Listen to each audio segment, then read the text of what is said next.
It's no secret that direct-to-film transfers have become extremely popular recently, largely in part to both their versatility and durability when it comes to textile printing and custom apparel customization.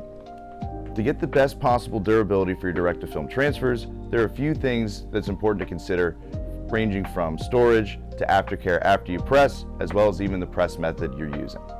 In this video, we're going to go over everything you need to know to keep your DTF transfer looking like you just pressed it yesterday, even after 50 washes.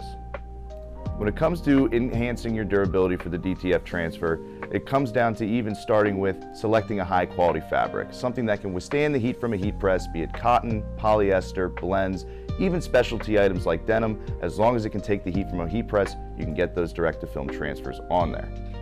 Especially when it comes to detailed designs, you want to make sure you have as high res a piece of artwork as possible to ensure not only does it look crisp when printed, but it remains looking sharp throughout the duration of the shirt. If you're printing your own direct-to-film transfers with our line of consumables, it's important to pre-treat your transfer with the proper adhesive powder and make sure that it's cured properly to ensure long-lasting adhesion. But if you're ordering the transfers directly from us here at Ninja Transfers, you don't even need to worry about that because we handle every step of the way from there. And with all that information out of the way, we're going to get to pressing on 3 different materials. We've got cotton, polyester, and a cotton poly blend. Those application instructions really aren't going to vary much for those kind of more standard fabrics you're going to be working with, usually around 315 to 320 for 15 seconds. Of course, if it's more of a super sensitive material like nylon, you could drop that temperature down even as low as 275 with our low temp melt adhesive. Now, I could tell you all about it, but why don't I just show you? Alrighty, so we're getting ready to press here. We've got these 3 different transfers on 3 different materials. Pressing settings are all going to be the same, 315 for 15 seconds. And of course, you know, it's the standard instructions, but really what I want to stress is the importance of the second press that we recommend. A lot of other places don't really recommend that, but it's not only going to improve the durability of your transfer, it's going to really incorporate it a little bit further into the shirt, give it a much more comfortable wear and also a much better look in general. So really got to stress that second press. And with that, you can use either the protective guard sheet or the parchment paper we're going to be including in your orders as well, just to kind of provide that extra layer of protection for that exposed ink. Alrighty, so we've got our DTF transfers pressed up onto all these different materials, everything looking very sharp and crisp. So we've shown you how to press them. Now we're going to show you exactly how durable they are.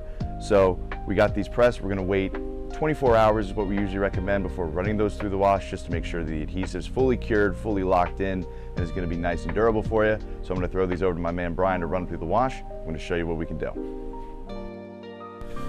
Alright, now that it's been 24 hours since pressing, we're going to give it the wash test. So first things first, we're going to flip these inside out just to shield the transfer a little bit.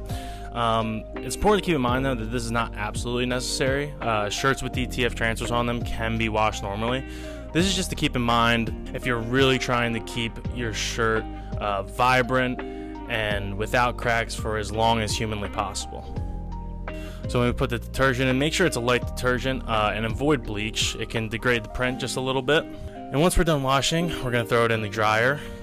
So we're going to keep them inside out for this. We recommend going with a tumble dry on low heat, or you can just set out to hang dry. So after drying, we're going to do the stretch test here just to test it for durability. And as you can see, there's no distortions of the designs here. Everything is still intact. Plus, I mean, just look at these colors. They're still vibrant. The whites are still bright. Everything still looks absolutely polished. By following these tips and tricks for your DTF durability, you'll never have to worry about accidentally damaging your DTF transfers ever again.